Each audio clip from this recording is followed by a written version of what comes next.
हर खबर पर होगी आपकी पकड़। डाउनलोड कीजिए एबीपी लाइव ऐप। मोदी सरकार के मंत्रिमंडल से यह खबर जुड़ी है। इस महीने मोदी सरकार के मंत्रिमंडल का विस्तार हो सकता है और मंत्रिमंडल के इस विस्तार में पीएम मोदी बंगाल में बीजेपी की जीत की स्क्रिप्ट लिखने वाले हैं, क्योंकि मोदी के मंत्रिमंडल में पश्चिम बंगाल के नेताओं को जगह दी जाने वाली है। पश्चिम बंगाल की राजनीति के ये तीन चेहरे मंत्री बनने की रेस में सबसे आगे हैं और बंगाल में ममता का किला हिलाने की जिम्मेदारी भी इसी त्रिमूर्ति पर होगी। दीदी, एजेंटों का गोरख धंधा तो आपने यहां पश्चिम बंगाल में बहुत चलाया है, बहुत चलाया है, बहुत चलाया है। लोकसभा चुनाव के दौरान ममता के खिलाफ मोदी ने जो आक्रामक छवि अपनाई, उसका नतीजों के दिन दिख गया। भारत माता की। लोकसभा चुनाव में ममता का किला मोदी के भाषणों ने दरका दिया। बंगाल की जनता ने मन बना लिया है।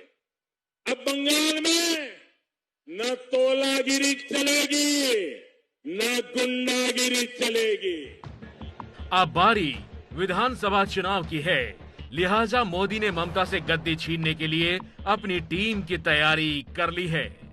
एबीपी न्यूज को मिली जानकारी के मुताबिक प्रधानमंत्री नरेंद्र मोदी जल्द ही कैबिनेट में फेरबदल करके पश्चिम बंगाल के नेताओं को तरजीह दे सकते हैं।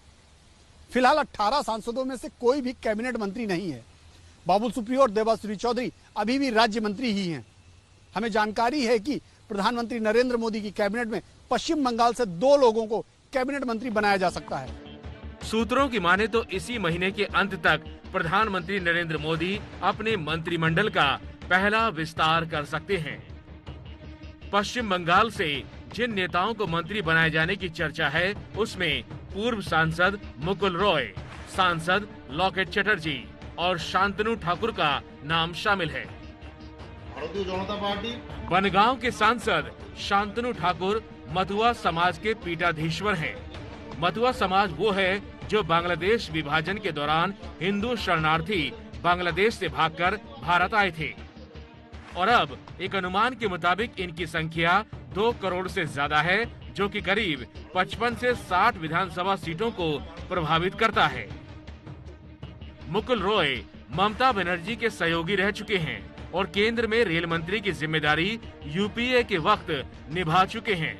मुकुल फिलहाल किसी सदन के सदस्य नहीं हैं, लेकिन उन्हें राज्यसभा के जरिए संसद लाकर मंत्री बनाया जा सकता है।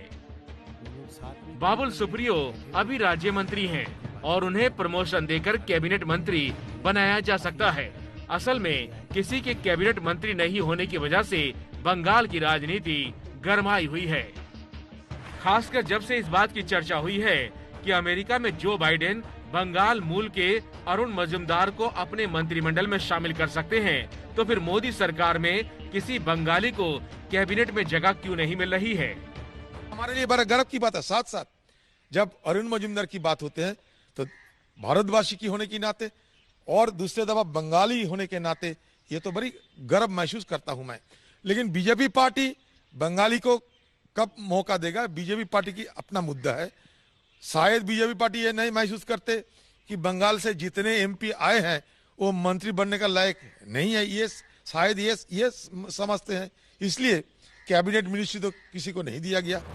मोदी अब मंत्रिमंडल के दाव के जरिए विपक्ष का मुंह बंद करने की तैयारी में है। माना जा रहा है बंगाल का विधानसभा चुनाव बीजेपी मोदी के चेहरे पर ही लड़ेगी। पार्टी ने बंगाल के लिए जो पर्यवेक्षक बनाए और उन्होंने जो कार्यकर्ताओं से फीडबैक लिया, सबने नरेंद्र मोदी के नाम पर ही भरोसा जताया है। कार्यकर्ता चाहते हैं कि बंगाल में नरेंद्र मोदी की ज्यादा से ज्यादा सभाएं कराई जाए। मोदी के बाद अमित शाह और योगी के नाम की डिमांड है।